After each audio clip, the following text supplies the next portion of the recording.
आपकी बातें मेरी समझ में नहीं आ रही।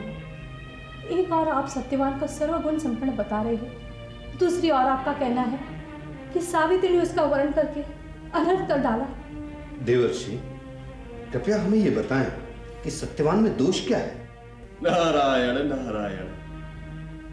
राजन, सत्यवान में केवल एक ही दोष है। आज से 1 वर्ष पश्चात उसकी मृत्यु हो जाएगी। हे परमेश्वर, ये तो अनर्थ ही है। देवर्षि, सत्यवान का यह एक दोष उसके सारे गुणों को निरर्थक कर देता है। नहीं नहीं, हम अपनी एकमात्र पुत्री का विवाह उससे नहीं कर सकते। हाँ पुत्री, तू कोई अन्य वर खोज ले। माता श्री, ये आप क्या कह रही हैं? आर्य कन्या पति का वरण एक बार करती है। मैंने उनका वरण किया है। अब चाहे वे अल्पायु हो या दीर्घायु, सगुण हो या निर्गुण, मैं उनके अतिरिक्त किसी अन्य पुरुष की कल्पना भी नहीं कर सकती। किंतु पुत्री, 1 वर्ष पश्चात तू विधवा हो जाएगी। इसी कल्पना मात्र से मेरा हृदय फटा जा रहा है। देख सावित्री, तूने सत्यवान को केवल अपना योग्य वर ही माना है, उसे तुम्हारा विधिवत पानी ग्रहण तो हुआ नहीं ना? हाँ शोभने, तुम्हारी माताश्री ठीक कह रही है। तुम्हारे सामने अभी नया वर चुनने का विकल्प है। नहीं पिताश्री, मेरे लिए अब कोई विकल्प नहीं है। किसी भी बात को पहले मन में निश्चित करके उसे वाणी द्वारा व्यक्त किया जाता है। उसके बाद वाणी से कही गई बात के अनुसार कर्म किया जाता है। इसलिए पिताश्री, मैंने जो अपने मन में निश्चय कर लिया है वही मेरे लिए प्रमाण है। हे नरश्रेष्ठ, आपकी पुत्री की बुद्धि स्थिर है, अतः इसे अपने निश्चय से विचलित नहीं किया जा सकता। सत्यवान में जो सद्गुण है वे संसार के किसी एक पुरुष में नहीं मिल सकते। फिर राजन, मृत्यु तो कोई दोष नहीं है। जो जन्म लेता है उसकी मृत्यु एक न एक दिवस अवश्यंभावी है। अतः राजन, मेरा यह सुझाव है कि आप सावित्री का विवाह सत्यवान से कर दें। प्रभु, आप हमारे गुरु के समान हैं। आपके इस विवेकशील सुझाव को हम आज्ञा समझकर स्वीकार करते हैं। हम शीघ्र ही सावित्री का विवाह सत्यवान से संपन्न करेंगे। नारायण नारायण।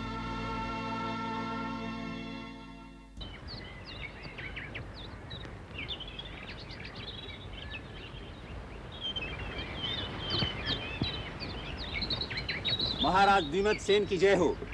मद्र नरेश महाराज अश्वपति, महारानी मालवी और पुत्री सावित्री के साथ पधारे हैं। स्वागत है राजन, पधारे। प्रणाम महाराज, आनंद से तो हैं? ईश्वर की कृपा है, हमारे अहोभाग्य जो आज आप हमारे आश्रम में पधारे। राजन, हम आपके समक्ष प्रस्ताव लेकर आए हैं कि आप हमारी पुत्री को धर्म पूर्वक अपनी पुत्रवधू के रूप में स्वीकार करें।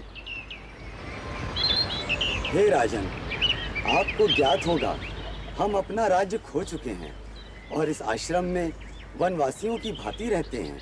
सत्यवान से सावित्री के विवाह का अर्थ होगा उसे वनवास देना।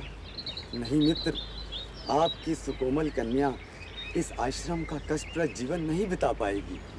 हे राजऋषि, हम और हमारी पुत्री ये भली भांति जानते हैं कि ये संसार सुख दुख से भरा है। सावित्री ने स्वयं ही इस आश्रम का कष्टप्रद जीवन सहर्ष चुना है। इसीलिए हम अपनी पुत्री का विवाह सत्यवान के साथ करने का निश्चय करके आपके पास आए हैं। किंतु राजन, मित्रवर, हम बड़ी आशा लेकर आए हैं। हमारी पुत्री सावित्री आपके पुत्र के योग्य वधू है। वे दोनों एक दूसरे का वरण भी कर चुके हैं। हमारी आपसे प्रार्थना है कि आप हमारी विनती को ना ठुकराएं। संभवतः ईश्वर की यही इच्छा है।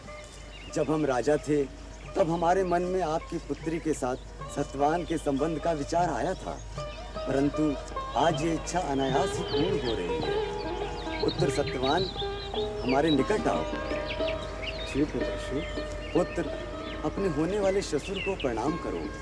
हम सावित्री को तुम्हारी पत्नी के रूप में स्वीकार कर रहे हैं।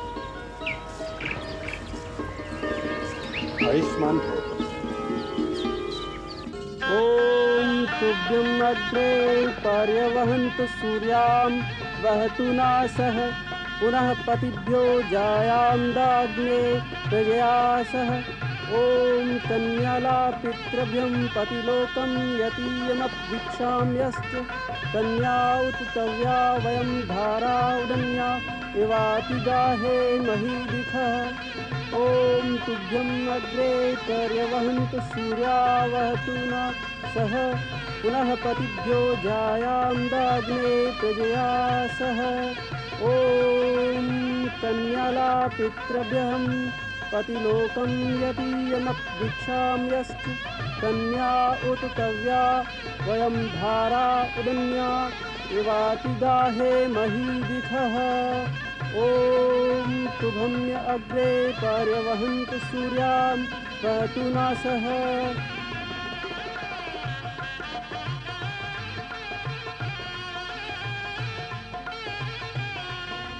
ये तुमने क्या किया?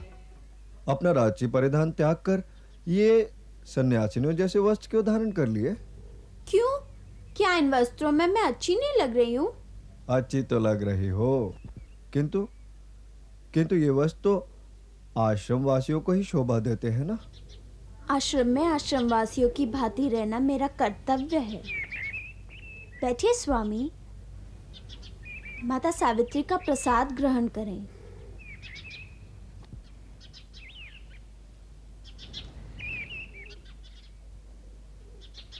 अच्छा, तो आपने माता सावित्री का व्रत लिया है?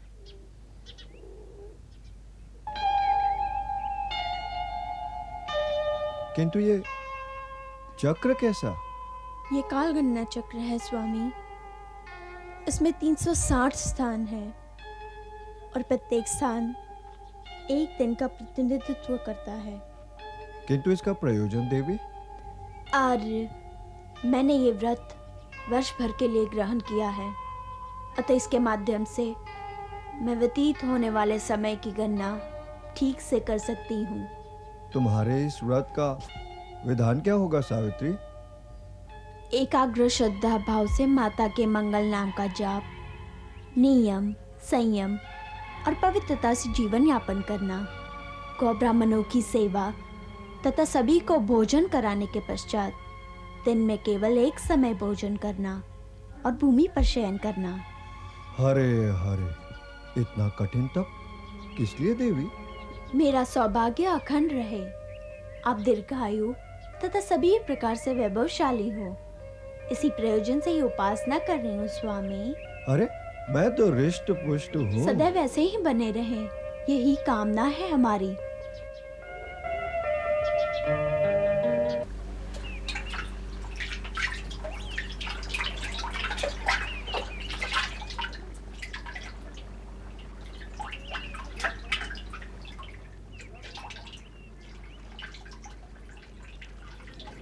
ओम श्री सूर्यदेवाय नमः।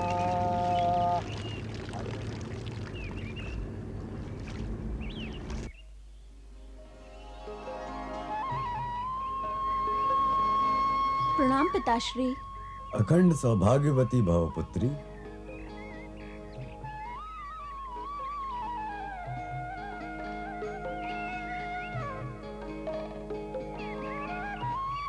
चलिए पिताश्री।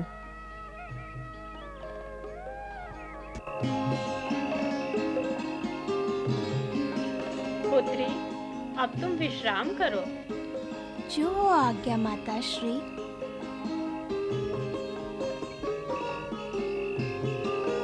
दूधो नहाओ, पूतो फलो।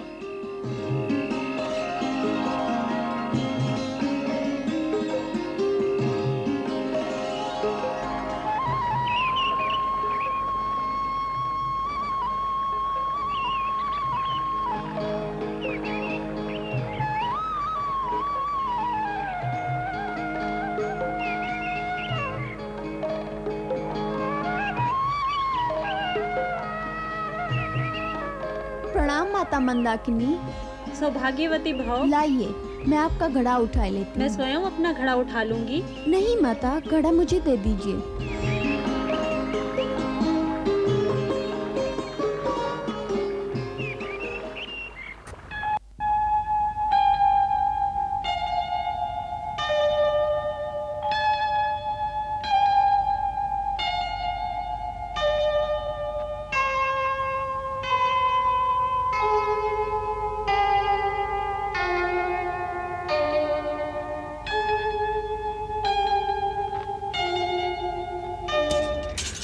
भिक्षान देहि।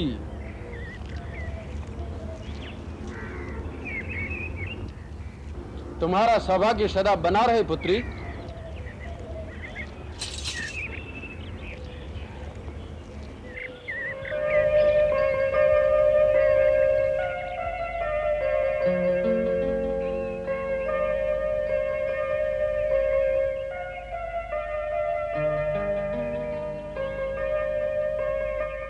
देवी, तुम्हारी कठिन तपस्या का एक और दिन पूर्ण हो गया।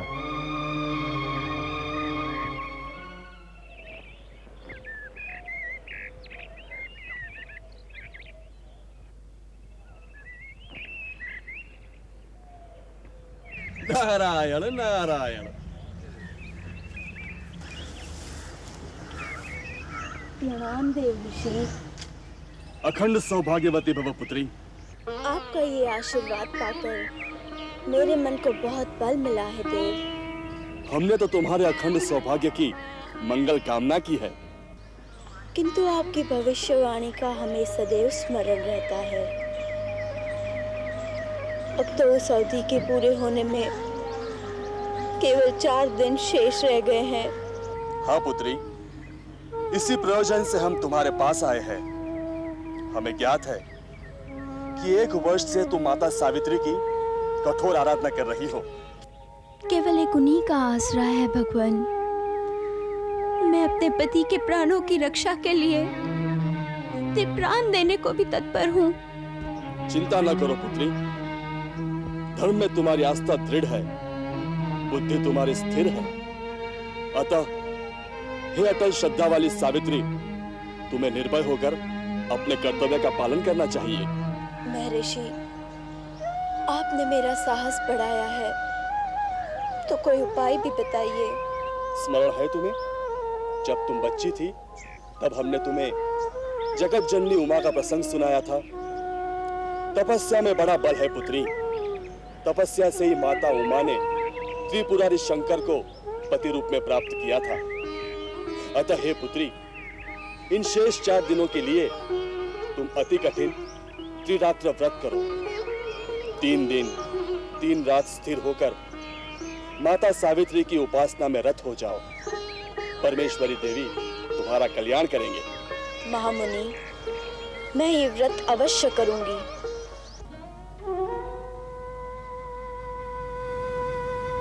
पुत्री, सतवान ने हमें बताया तुमने त्रिरात्र व्रत धारण किया है।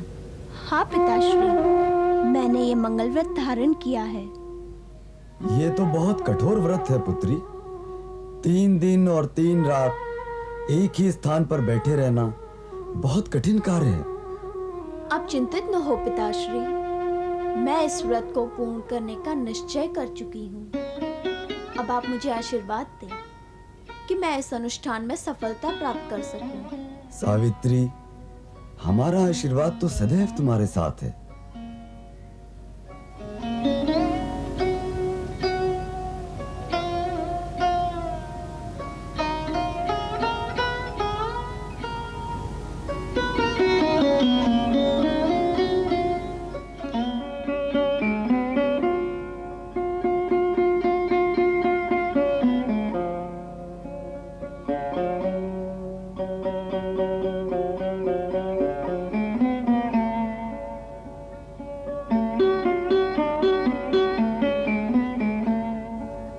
मातेश्वरी, आपकी कृपा से मेरा त्रिरात्र व्रत आज पूर्ण हुआ। आज मेरी सबसे बड़ी परीक्षा का दिन है। मेरी रक्षा करें माँ।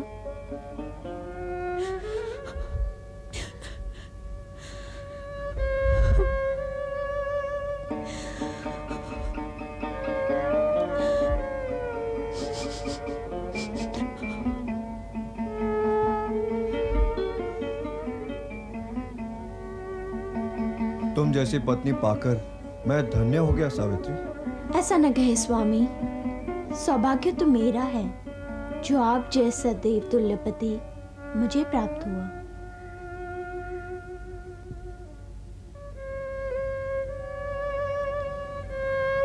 प्रसाद ग्रहण करें स्वामी। मैं अभी पिताश्री और माताश्री का प्रसाद देकर आती हूँ। चलो।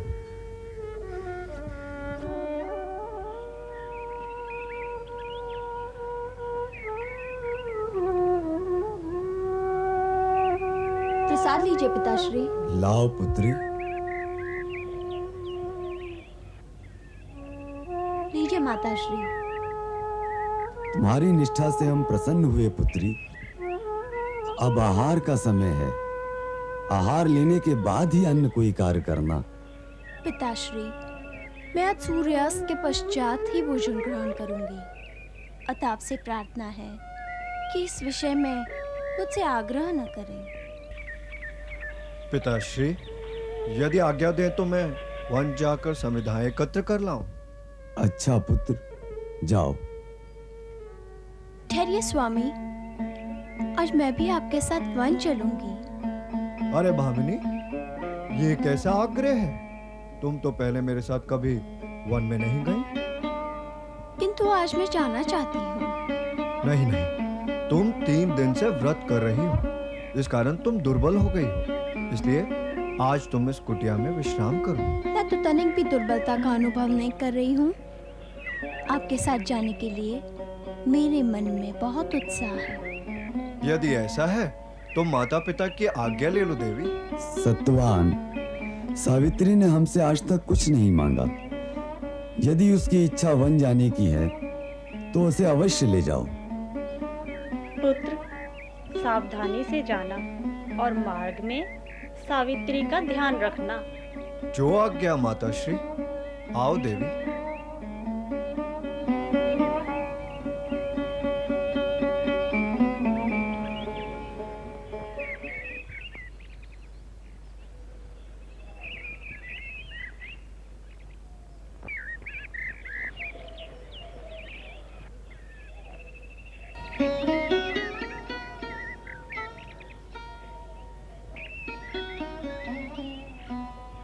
वो देखो सावित्री, इस सरोवर में खिले कमल ऐसे लगते हैं मानो आनंद से हास्य कर रहे हो।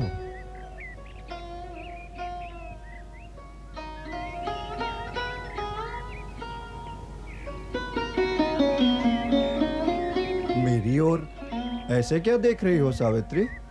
आपका मुख कमल देख रही हूँ। उसके समक्ष सरोवर के सभी कमल तुच्छ जान पड़ते हैं। प्रिय, ऐसा लगता है तुम्हें कोई चिंता सता रही है। अच्छा, ऐसा क्यों लग रहा है आपको? नहीं सावित्री, तुम अवश्य ही हमसे कुछ छिपा रही हो।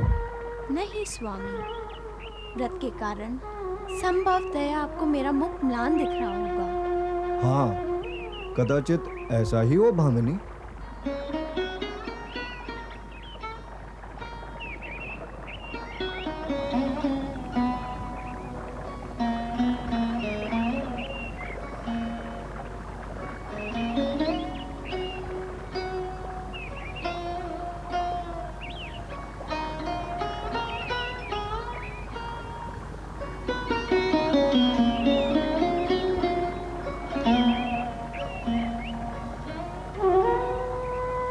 अच्छा सावित्री, अब हम यहाँ रुकेंगे।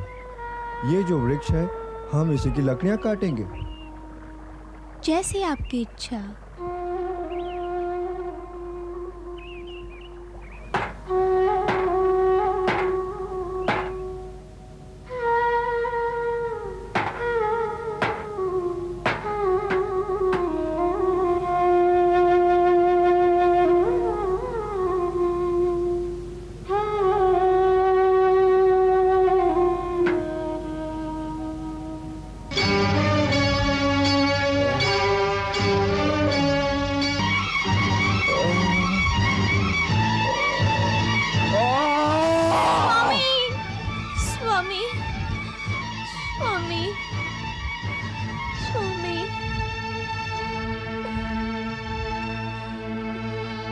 स्वामी।